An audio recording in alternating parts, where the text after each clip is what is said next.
In 1899, from the Tuskegee Normal and Industrial Institute in Alabama, Booker T. Washington gathered the ideas he had spoken from 1,000 platforms into one small, urgent book. Born a slave in Virginia, he had walked nearly penniless to the Hampton Institute, then built a great school out of a shanty church.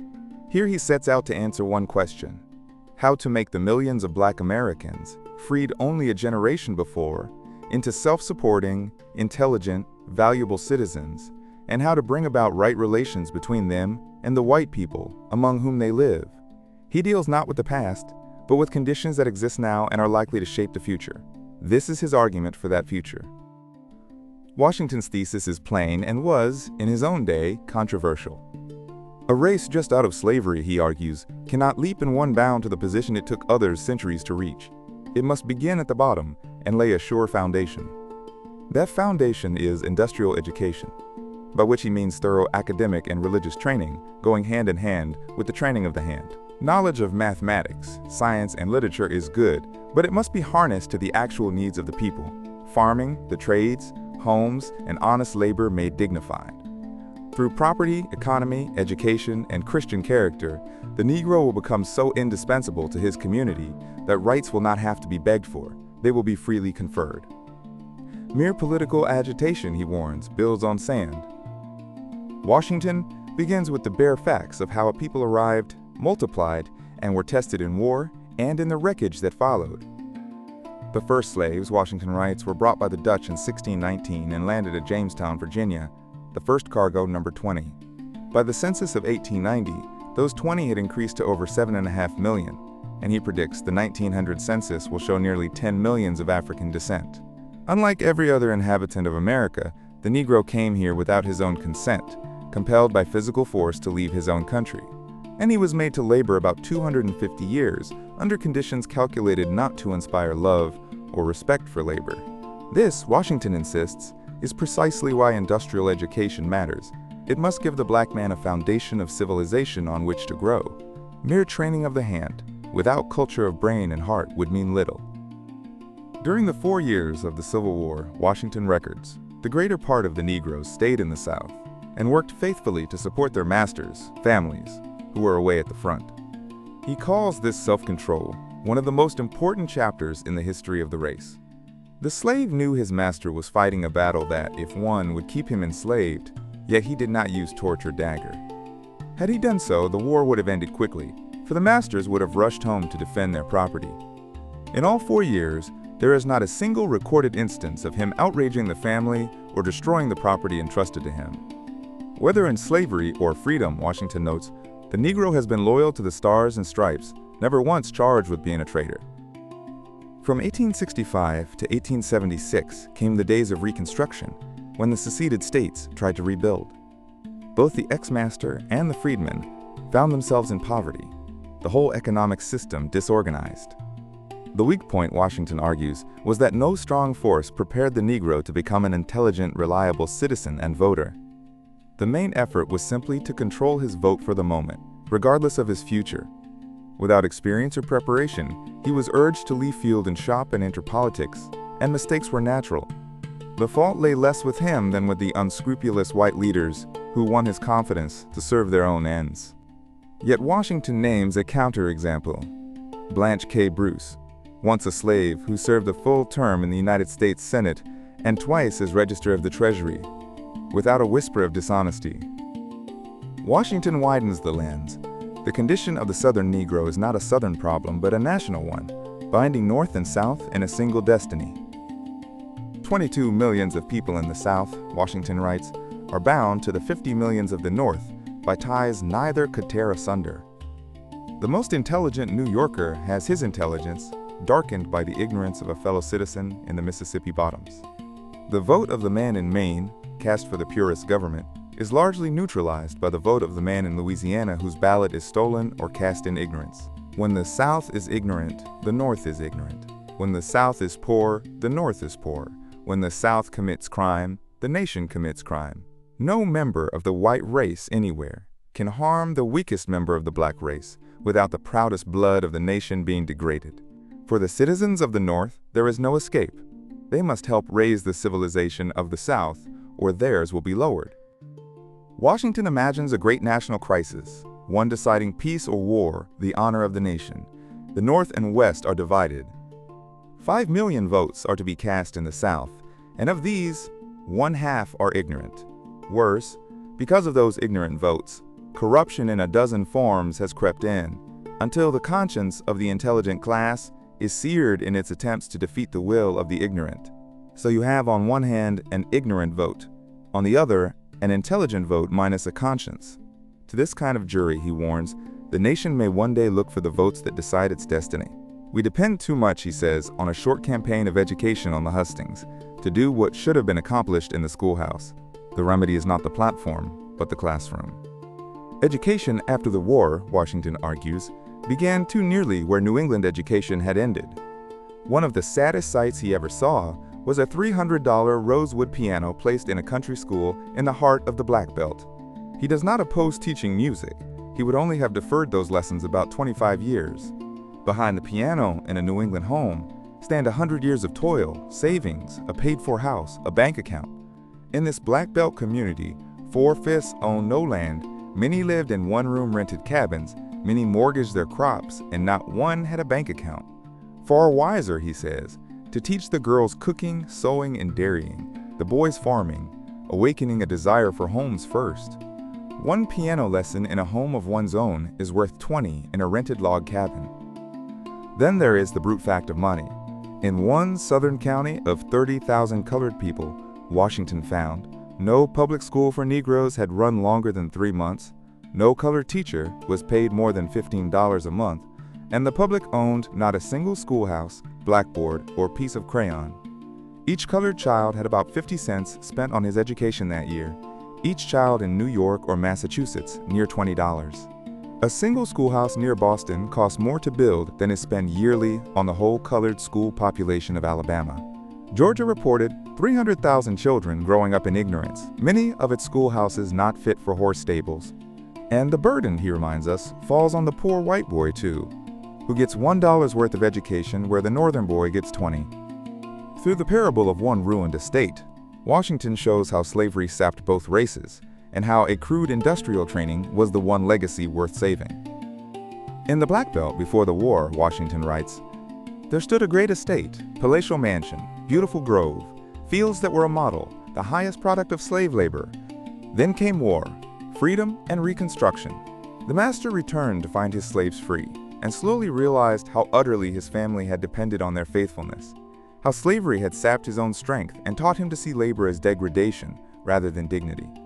He cursed the North, cursed the Negro, then sank into despair and drink. A piece of plaster fell and was not replaced, then another. Window panes vanished, then doorknobs, then the hinges from the gate. Weeds covered the lawn. Debts piled up. The children's education was neglected. The whole mistake of slavery seemed to concentrate on that one household. And, Washington adds, this was one of many. Another thing to bear in mind, Washington insists, is that the Negro had almost no home life in slavery.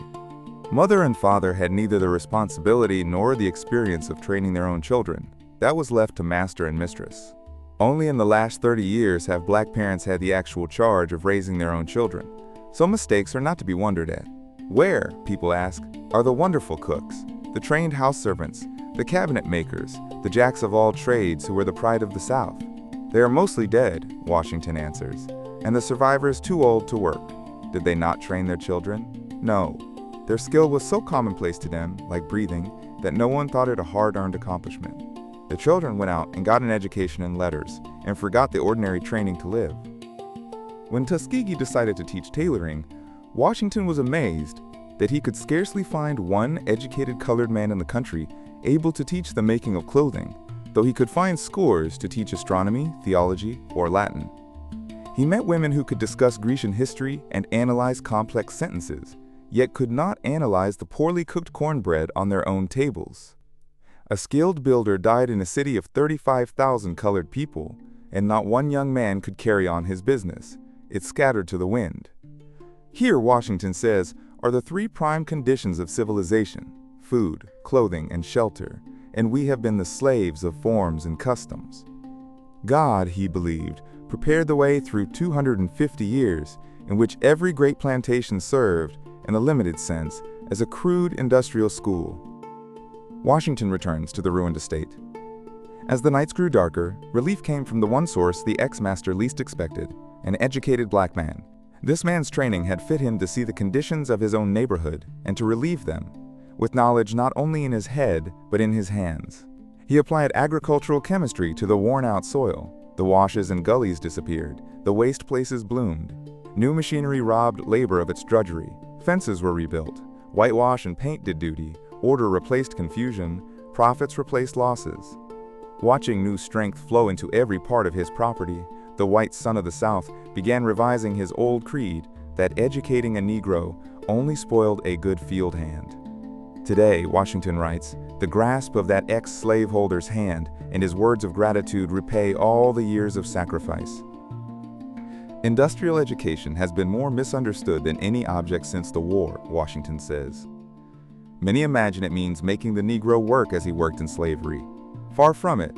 Its value lies in teaching him not how to work, but how to make the forces of nature, air, water, horsepower, steam, electricity, work for him, lifting labor out of drudgery into something dignified and beautiful.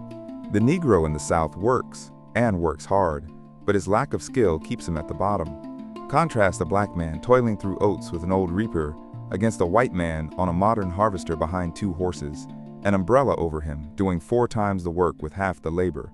He can work cotton in the field, but when he follows the bale into the mill where the profit lies, he is told he is not wanted. Education secured is not enough. Washington asks how the Negro should use it, and warns of nations that learned letters but never learned to live. Among the richest countries in natural resources, Washington offers Haiti, Santo Domingo, and Liberia as discouraging examples of what happens to any people lacking industrial training. In Liberia, it is said, there are no wagons, no wheelbarrows, no public roads, plain evidence of an absence of thrift and public spirit. For generations, men of Haiti were educated in France, but altogether in the direction of belles lettres, with little in industry or science. Haiti must send abroad even to find engineers for her warships and plans for her bridges. Washington dreads to see such a condition take hold among the colored people of the South, and it will, he warns, if industrial education is much longer neglected. It is more lamentable to see educated people unable to support themselves than to see uneducated people in the same condition. Washington once met a Negro of 65 living in poverty and filth and rebuked him. In 30 years of freedom, surely you could have changed your condition. The man answered, I do want to change. I want to do something for my wife and children, but I do not know how. I do not know what to do. Looking into that lean and haggard face, Washington felt more deeply than ever the absolute need of captains of industry among the masses. He quotes Phillips Brooks, one generation gathers the material and the next builds the palaces. This, he tells the colored men of his day, is the generation that must gather the material and lay the foundation. The young must take the place of the dying elders, who once held all the skilled and unskilled labor of the South, or that hold will be lost. The next 20 years, Washington warns, may be the most serious in the history of the race, for in them it will be decided whether the Negro keeps his hold on the industries of the South or is replaced by white workers from a distance. In the more northern southern cities, Richmond and Baltimore, the change is already plain. The native southern white man, he stresses, has almost no prejudice against the Negro mechanic. He prefers to do business with him. But where the white mechanic from the north gets a foothold, the trades union soon follows, and the Negro is crowded to the wall. The remedy begins with honestly facing the facts. No one can appreciate this who has not walked the streets of a northern city day after day, every door closed against him except for menial service. It is to prevent that fate in the South that Washington pleads. Nothing, Washington argues, brings right relations between the races so soon as the commercial progress of the Negro. He tells of 3 white men, 2 berating the Negro as shiftless and lazy, the third answering that down his way lives a man named Tobe Jones, who owns a good house, 50 acres, fine horses, and a bank account, and once lent him $50 he has not asked back. I don't know your niggers, the man kept repeating, but Tobe Jones is a gentleman. What we must do, Washington says, is multiply and plant in every community these Tobe Joneses, and just so far as we do, the race question disappears. There is an unmistakable influence over a white man when he sees a black man in a two-story brick house that is paid for. Like doubting Thomas, he is convinced by the tangible evidence. In a talk to his Tuskegee students, Washington warns against the habit of stepping stones, of treating every trade as a step to something higher, and so never mastering anything. Take hold of an industry, he says, and stick to it as the German does, until you are the best brickmaker in the community. A race, like an individual, must have a reputation. When you say an engine is a Corliss, or a car a Pullman, the name alone means perfect work. So with a race, you cannot long hold back a people known for doing perfect work in everything it undertakes. Get a reputation for being skilled, for being frugal, for being honest, as Lincoln was, who kept a government $1.50 wrapped in a handkerchief for 10 years, untouched. A race that is ashamed of itself, apologizing for itself, will always be weak. Washington turns to his own life and to the school he built, the living proof of his argument. Head, hand, and heart united. Washington's earliest memory is a one-room log hut on a slave plantation in Virginia. After the war, working in the coal mines of West Virginia to support his mother, he heard by accident of the Hampton Institute, a place where a black boy could study and work for his board and learn the dignity of labor. Almost penniless, with no clear idea where Hampton was, he set out, walking, begging rides, paying part of the way on the steam cars. He reached Richmond without money or friends, slept on a sidewalk, earned passage by working on a vessel, and arrived at Hampton with a capital of 50 cents. There, surrounded by an atmosphere of business, Christian influence, and self-help, every faculty awoke in him, and for the first time he realized what it meant to be a man instead of a piece of property.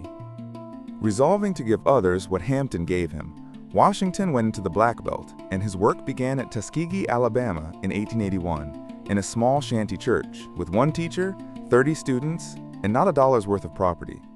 By the time he writes, the school has grown to about 1,000 students from 23 states and 88 instructors, a resident population near 1,200. It owns 2,300 acres, 700 of them cultivated by student labor, 600 head of livestock, and gives training in 26 industries: wood, iron, leather, tin, and every form of domestic economy. The property is worth $300,000. The aim, he says, is to place a great object lesson in the heart of the South, where there shall be that union of head, heart, and hand that has been the foundation of the greatness of every race since the world began. When Washington first came to Tuskegee, the white people watched him doubtfully, and his talk of the algebra and science in his head did not move them.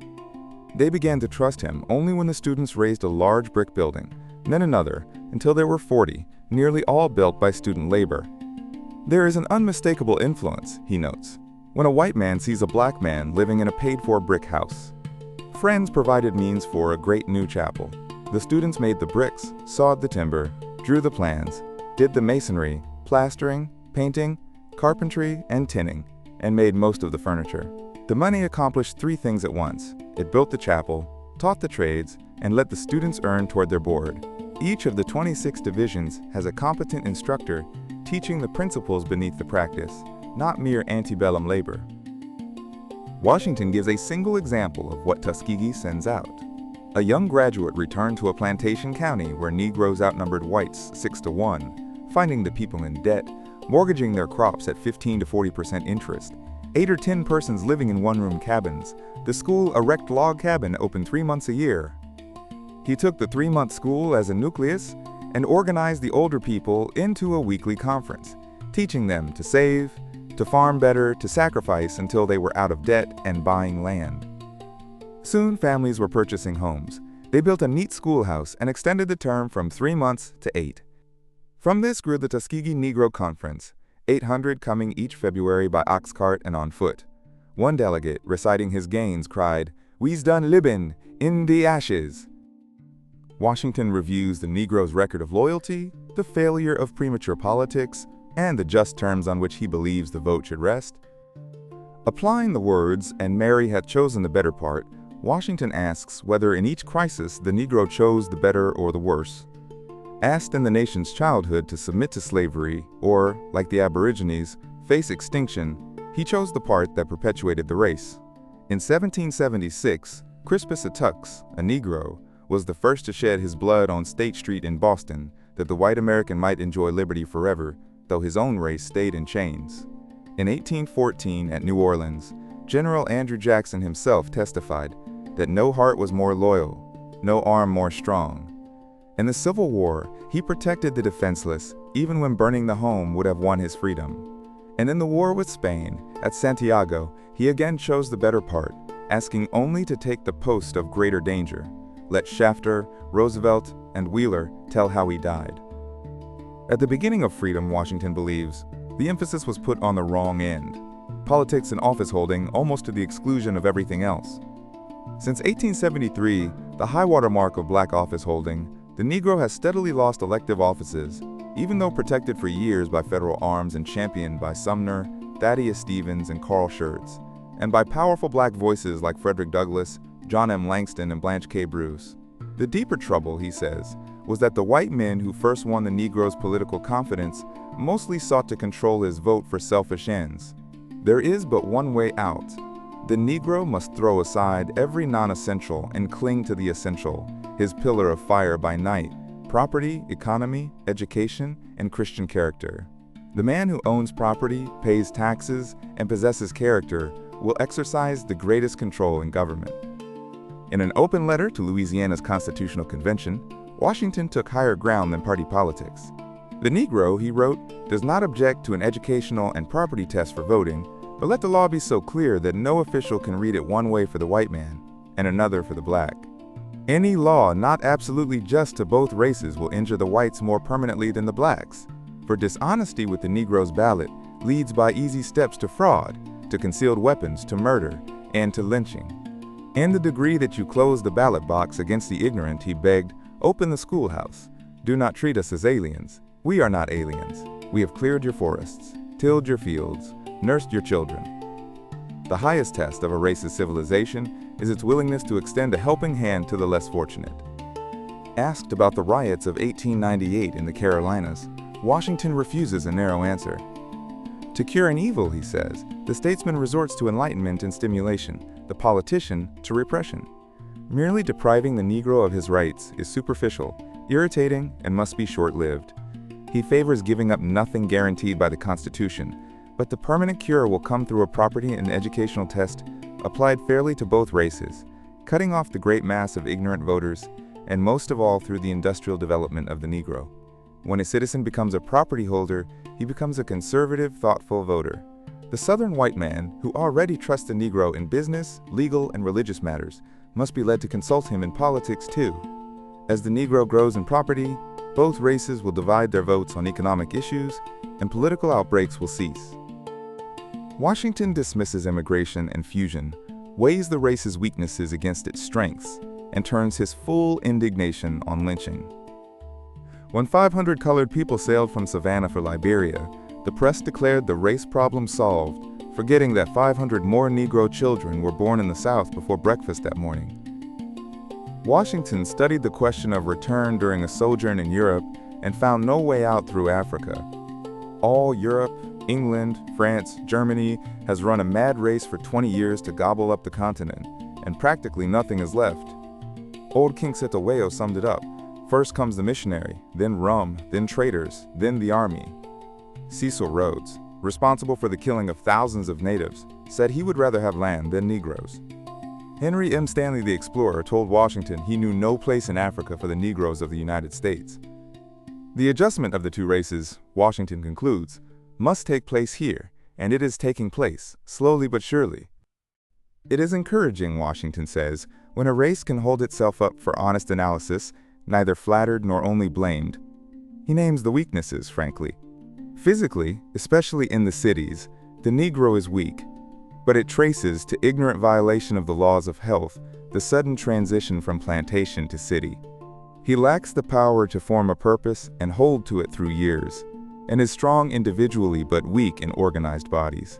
His moral character is weakest of all, because slavery, for 250 years bent on increasing the number of slaves, tended constantly to destroy family life. Yet his strengths are real. He works, and is not ashamed of work. He has never betrayed a trust, never been found a rebel, and most encouraging of all, he knows he is down and wants to rise, filling every schoolhouse open for him. Washington offers a single bitter example of what the Negro contends with. A black mother in a northern state, hearing for years that the Negro was lazy and would not work, at great sacrifice had her only boy thoroughly taught the machinist trade. A job was secured. With his dinner bucket and his mother's prayers, the boy went to his first day's work. Every one of the 20 white men in the shop threw down his tools and walked out, swearing they would not let a black man earn an honest living. Another shop, the same. Another, the same.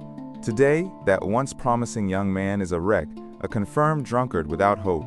Who blasted his life? Washington asks. On whose hands does his lifeblood rest? Public schools should turn out men who throw open the doors of industry, so that all, regardless of color, may have the same chance to earn $1. Washington turns to lynching, unwilling to omit so painful a duty. The common defense is that it punishes one crime only, the assault on women. The facts say otherwise. In 1 year, of 127 persons lynched, only 24 were even charged with rape. 61 were for murder. In 1892, of 241 lynched, only 57 were charged with rape. In 6 years, about 900 were lynched in the southern states, near the toll of soldiers lost in Cuba. Lynching does not stop crime. 5 men lynched for supposed arson did not prevent a heinous crime weeks later. It hardens the young. A flaxen-haired boy, home from a lynching, told his mother he wished he could see one burned. Physical death comes to the one Negro lynched, Washington writes, but death of the soul comes to those responsible. In his final chapter, Washington gathers his argument, names the dangers ahead, and stakes the Negro's future on the soil beneath his feet. All schemes to settle the question by removing the Negro have failed and will fail, Washington argues. Nearly 10 millions, 8 of them in the South, make almost a nation within a nation, lacking but 2 millions of the population of Mexico. Even if the government paid the cost, the yearly increase would outrun any immigration. The idea is chimerical. Nor is the North a better home. There the Negro meets fiercer competition, hostile labor unions, and worse moral temptation. He names 6 dangers to guard against: incendiary advice from impatient extremists, the lawless mob speaking for the whole white South, discouragement, exaggerated newspaper reports, ignorance from lack of schools, and unjust laws that hand the ignorant white man a vote while withholding it from the black man in the same condition.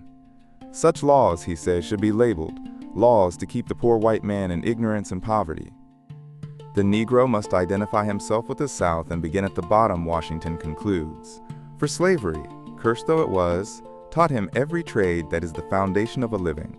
Agriculture is the basic industry of every race that has succeeded, and he already possesses it. Let him become the most skilled agricultural people in the world, and the race problem is largely stripped of its perplexities. He cites a Negro awarded first prize for the best Indian corn over white competitors, a Negro bank in Birmingham with white depositors.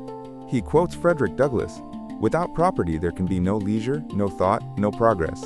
And he quotes Professor W.E.B. Du Bois. The idea is not simply to make men carpenters, but to make carpenters men. Material development, he insists, is not an end but a means. The Negro will be given justice, he believes, as he proves himself worthy. Washington ends without false optimism. The problem is large and serious, requiring the patient help of patriotic citizens, North and South, for years to come. But he sets his faith on a single bargain.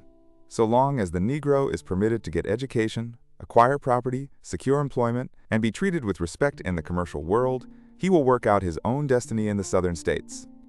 16 millions of hands, he writes, will help pull the load upward, or pull against it downward. The nation will have 1/3 more of intelligence and progress, or a veritable body of death.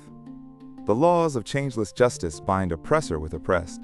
Close as sin and suffering joined, we march to fate abreast. The education of nearly 8 millions is a task in which every lover of humanity should count it a privilege to share.